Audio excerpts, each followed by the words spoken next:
So how can we limit these risks? Well, just as it says, it's all in the settings. Now, my first piece of advice is if your child is not 13 or older, they really should not have an Instagram account. It's not COPPA compliant. Regardless of your child's age, there are some steps that you can take to limit the risks while they do participate on Instagram. And I'm going to share just a few with you today. So the first thing you want to check on your child's mobile gadget, whether it's their phone or their iPod or whatever, you want to check the privacy settings on their Instagram account. So first you go to their profile page and you click on this gear icon in the top right corner. When you do, this takes you to the options page. And here you want to look for the privacy option where it says photos are private down at the bottom. And you see that the default is off. Photos are private is off, which means they're not private. They're public. So anyone can see them. When you set up an account, that's how it's automatically set up. What you want to do is go in and switch that to on so that your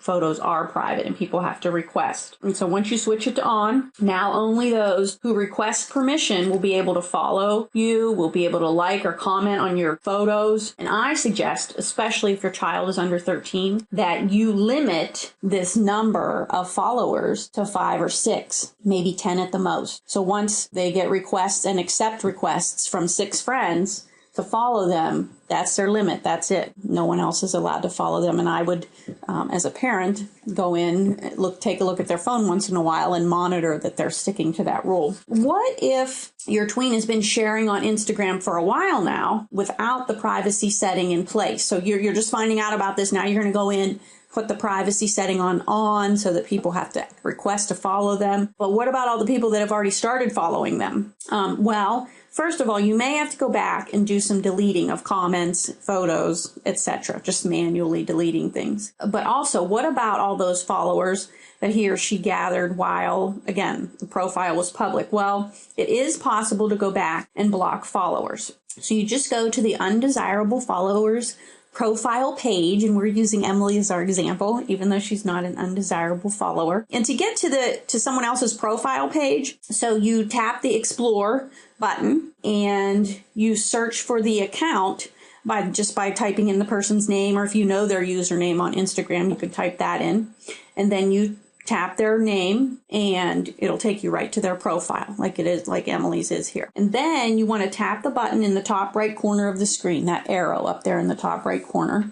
And when you tap that, this is what comes up, the block button. And so what you want to do is go ahead and click on that red block user button, and then this follower can no longer see your photos. They can no longer comment on your photos or like them. The blocked user has no access. Now, your tweens, they may complain, oh, I can't block someone, they'll get mad at me.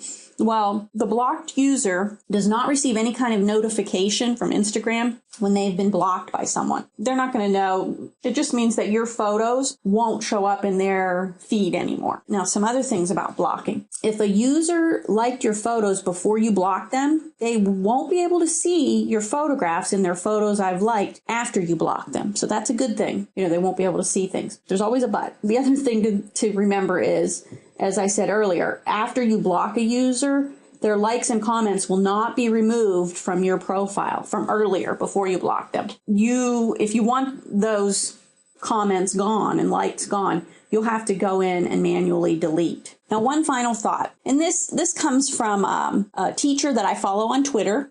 This is something that she has in her profile, and I just really like it. If you are preparing kids for our world, you're 20 years behind. And I think that rings so true, especially in today with technology and how quickly it's moving and changing. This is why I and our team at Hey There Social Media are so passionate about saving face in our efforts to build a social media bridge between parents and educators and kids. We want to help protect our kids now while encouraging them to embrace the future, their future. If you really want some good advice and information on how to help your tweens with social media and becoming good digital citizens, check out our Saving Face program. It is a video educational program for parents, and you can find that at our website, heytheresocialmedia.com. @savingface. And you can also get information and follow us on Twitter at HeyThereSM. So I thank you for joining me. Hopefully that was helpful, and I look forward to seeing you again in another special edition of Saving Face for parents of tweens. Thanks so much.